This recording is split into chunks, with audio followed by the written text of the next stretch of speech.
আজকে আজকে আমি আপনাদেরকে খুব চমৎকার একটা জিনিস দেখাবো। কারণ আমরা খুব সুন্দর একটা জায়গায় আসছি, আপনারা আবার দেখতে থাকুন।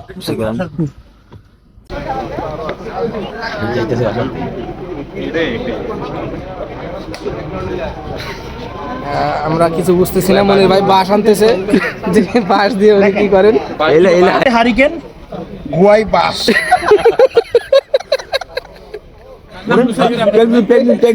পেঙ্গুইন এই যে হারিকেন কয় বাঁশ। এবার নেক্সট আরেকজন।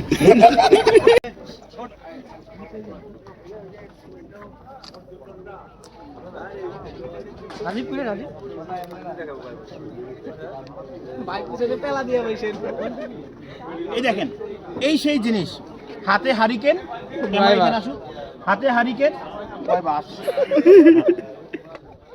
এই যে আপনার মাথায় দেন ভাই। হাতে হারিকেন, ক্যামেরা এখানে তো, হাতে হারিকেন, গুয়াই বাস গোয়াই এই বাস। দেখছেন?